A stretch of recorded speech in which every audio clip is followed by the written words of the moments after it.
Lucille Ball is remembered as the queen of comedy, the red-haired trailblazer who built I Love Lucy into one of television's most enduring legacies. Her timing was flawless, her vision revolutionary, but behind that laughter, behind the candy factory gags and the stomping grapes, lived a woman who knew the business better than anyone else, and she knew its darker corners, where ambition and cruelty often mingled like shadows on a soundstage.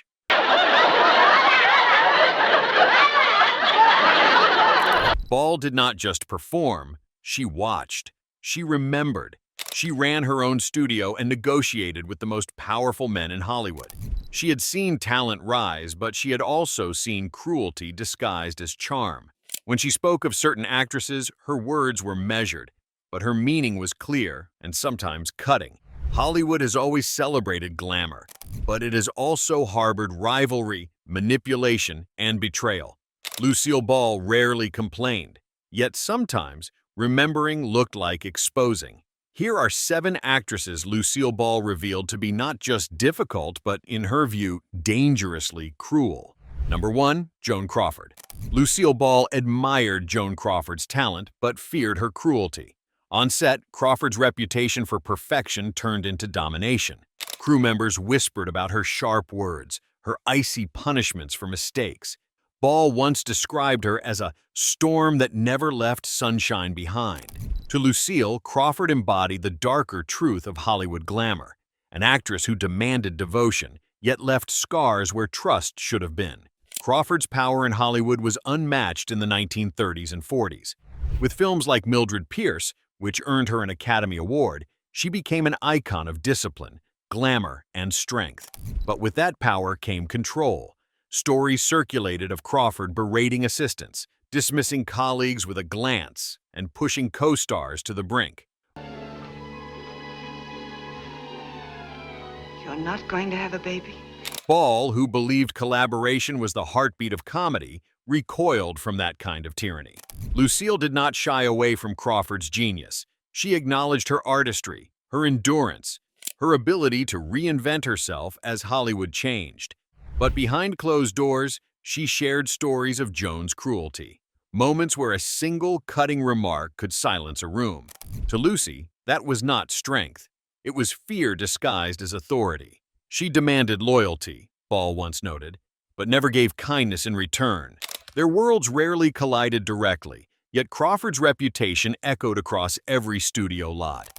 Lucy's Desilu production sometimes brushed against projects Crawford pursued, and the idea of collaboration was floated more than once, but it never materialized.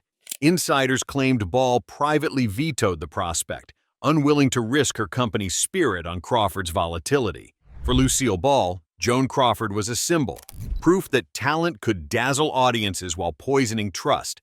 On screen, Crawford was brilliance incarnate. Off-screen, she was a reminder that cruelty, however glamorous, left wounds deeper than applause. Number 2, Tallulah Bankhead. Tallulah Bankhead dazzled audiences with her wit and scandalous energy. But to Lucille Ball, that sharpness cut too deep. Ball recalled Bankhead as unpredictable and vicious when the spotlight was not on her. Stories of her verbal lashings became legend. To Lucy, talent meant discipline, something Tallulah rarely delivered. Bankhead's cruelty was hidden beneath laughter, but Ball never forgot how it poisoned collaboration. Bankhead had earned her fame on Broadway long before Hollywood claimed her. Her husky voice, flamboyant gestures, and audacious one-liners made her unforgettable. But those who worked closely with her described an atmosphere charged with volatility. Directors braced for her interruptions. Actors feared her scorn. Lucille Ball, who valued rehearsal and respect, saw in Tallulah a talent that often turned destructive. Hello, darling. Oh, Harry, you're... Lucille once described her encounters with Bankhead as exhausting, like being trapped in a game where only she knew the rules. To Lucy, comedy required precision, timing, and above all, generosity. Tallulah's wit could ignite a room, but it could just as quickly burn it down. Crew members remembered her silences being filled with biting remarks that left colleagues shaken long after the curtain closed. Ball admired fearlessness, But she did not forgive cruelty disguised as charm. Bankhead's reputation for reckless behavior, arriving late, ignoring scripts, mocking co-stars, made collaboration nearly impossible. Lucy, who built Desilu Productions on trust, could not imagine inviting such chaos into her world. Instead, she kept her distance, observing Tallulah's legendary antics from afar, both amused and unsettled. The irony, of course, was that Bankhead's energy thrilled audiences. Her performances felt alive, unpredictable, electric. But for those standing beside her, the cost was high. Lucille Ball knew the difference between daring and dangerous. And in Tallulah Bankhead, she saw an actress who chose danger every time. Number 3. Judy Garland. Judy Garland was beloved by millions, yet in Hollywood's private circles, Lucille Ball saw another side. Garland, tormented by the studio system, could also turn that pain outward, erratic, unkind, and difficult for those around her. Somewhere over the rainbow. Lucy once admitted Garland's unpredictability made her wary. Her heart was fragile, but her tongue was not. For Ball, it was a reminder of how fame could sharpen rather than soften. Garland's story was one of extraordinary triumph and devastating cost. Beginning as a child star under the iron grip of MGM, she was forced into a relentless schedule, propped up by diet pills and sleeping aids that left lasting scars. By the time she was a leading lady in films like Meet Me in St. Louis and A Star is Born, the industry had both created and consumed her. Audiences saw vulnerability, but colleagues often felt the sting of her volatility. Lucille Ball respected Garland's immense talent.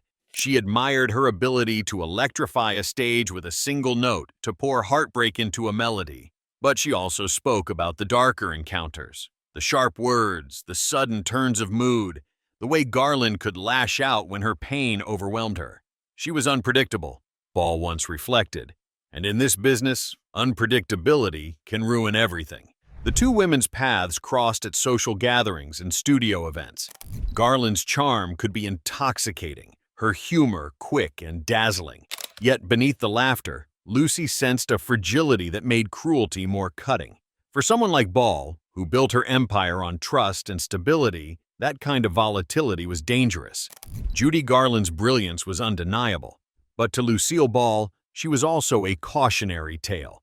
A reminder that the same fire that makes a star shine can also scorch those who stand too close. Number 4. Zsa Zsa Gabor. To many, Zsa Zsa Gabor was a glittering socialite, always in control of the room. To Lucille Ball, she was control turned cruel. Gabor's charm, Lucy believed, came with a streak of selfishness, mocking those she considered beneath her. You could have pled guilty and the thing... Why shall I say guilty when I'm not guilty? Lucille saw her not as harmless eccentricity, but as arrogance weaponized.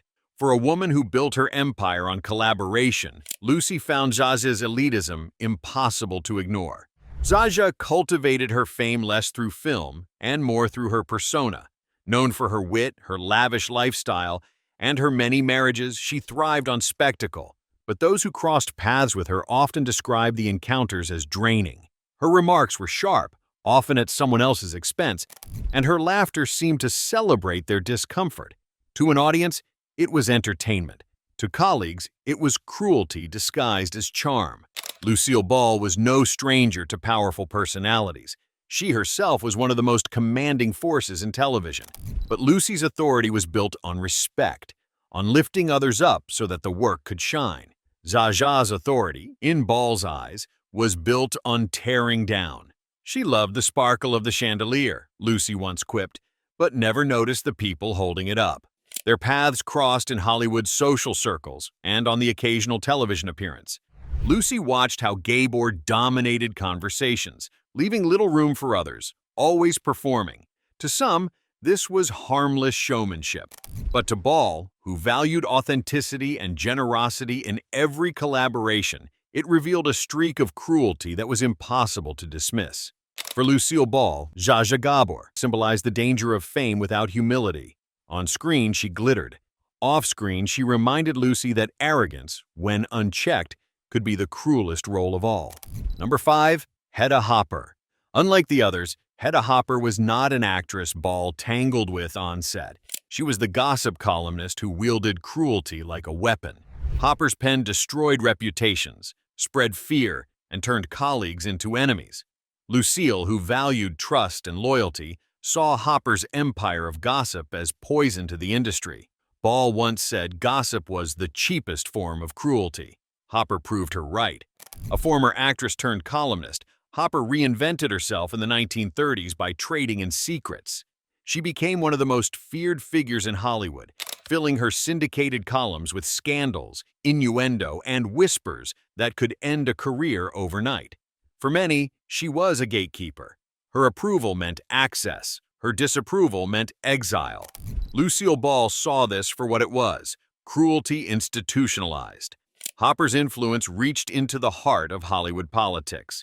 She aligned herself with the studios, targeting actors she believed unpatriotic or rebellious. During the Red Scare, her columns painted colleagues as subversives, sometimes without evidence, fueling fear across the industry. Lucy, who had been briefly investigated for supposed communist sympathies, felt the sting of Hopper's power firsthand. She did not just write about people, Ball once reflected. She tried to ruin them. What disturbed Lucy most was not Hopper's success, it was her intent. Gossip, in Ball's eyes, was a betrayal of community. Where she built Desilu Productions on trust, Hopper built her empire on suspicion. One created family, the other destroyed it. Hedda Hopper's column sold millions, but her legacy was fear. To Lucille Ball, she was proof that cruelty did not always wear a costume or step on stage. Sometimes it carried a pen and left ink stains that never washed away. Number 6. Veronica Lake. Veronica Lake, the starlet with the famous peekaboo hairstyle, was unforgettable on screen but infamous behind it. Ball remembered her as dismissive, often cruel to peers and crews alike. You don't know how to get a meal, you don't know how to keep a secret, and you can't even stay out of town. Her beauty became her weapon, but Lucy viewed her arrogance as corrosive. Lake's downward spiral was a Hollywood cautionary tale, but to Ball, it was also proof that cruelty never aged well. Lake rose to stardom in the early 1940s with films like This Gun for Hire and The Blue Dahlia, embodying the mysterious femme fatale archetype.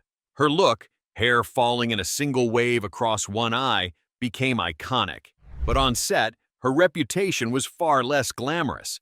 Directors complained of her lateness, co-stars spoke of her coldness, and crews described her as detached, uninterested in collaboration. Lucille Ball admired Lake's screen presence, but she could not forgive the dismissiveness behind it. To Lucy, disrespect toward the crew, the very people who kept productions alive, was a mark of arrogance, not artistry. Beauty can open doors, Ball remarked once, but cruelty will close them all. It was a lesson she had lived by, and one Lake seemed determined to ignore. As Lake's career declined, stories of her behavior followed her more than her films. By the 1950s, she had all but vanished from major studios, her once dazzling fame reduced to nightclub appearances and modest television roles. Ball, who built longevity through discipline and respect, saw in Lake a warning: talent wasted by ego. For Lucille Ball, Veronica Lake embodied the danger of believing glamour was enough. Stardom might capture a moment, but cruelty could undo an entire career. In Hollywood, kindness built empires.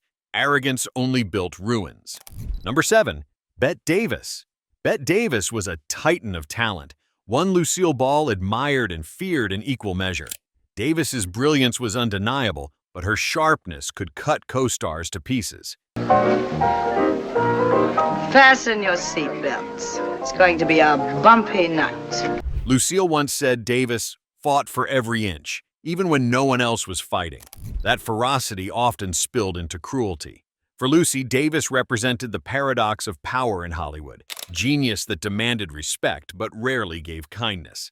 Davis's career stretched across decades, filled with landmark performances in films like Jezebel and now Voyager. She was the first woman to preside over the Academy, a two-time Oscar winner, and a pioneer in demanding better roles for women. Yet her intensity came at a cost. Colleagues often spoke of her biting remarks, her refusal to compromise, her tendency to turn scenes into battlegrounds. Lucille Ball admired Davis's resilience, but she also recognized the collateral damage. On sets, Davis's uncompromising standards could humiliate co-stars, leaving them diminished. She never walked into a room quietly, Lucy once reflected. She arrived like a general, and she treated everyone like soldiers. Ball, who believed leadership meant lifting people up, saw Davis's approach as corrosive to the spirit of collaboration. The two women occupied different corners of Hollywood, Davis ruling drama, Ball reinventing comedy. Still, their paths crossed at industry events and award ceremonies. Lucy respected Davis's unshakable will, but also kept her distance. To work alongside her meant accepting cruelty as part of the package, and that was a price Ball would not pay. For Lucille Ball, Bette Davis symbolized the brilliance and brutality of old Hollywood. She was proof that genius could win wars on screen, but off-screen, kindness was the only victory that truly endured. Lucille Ball's story is not just about comedy or conflict, it is about legacy. She built an empire on trust, on timing, on a belief that collaboration was stronger than cruelty. Each name she remembered, whether Joan Crawford's domination, Tallulah Bankhead's recklessness, Judy Garland's volatility, Zsa Zsa Gabor's arrogance, Hedda Hopper's poison, Veronica Lake's dismissiveness, or Bette Davis's ferocity, was not simply gossip. It was a philosophy. To Lucy, cruelty was the one thing that could fracture art itself. Glamour could dazzle, talent could endure, but cruelty always left scars. By exposing it, she reminded Hollywood that greatness without kindness is fragile, and that even legends can collapse when compassion is missing. Her legacy was laughter, but also clarity. Lucille Ball proved that, in the end, the measure of a star is not brilliance alone. It is the humanity that remains, the warmth that survives when the spotlight fades. Which of these 7 actresses shocked you the most? Share your thoughts below and remember to subscribe for more stories from television's unforgettable past.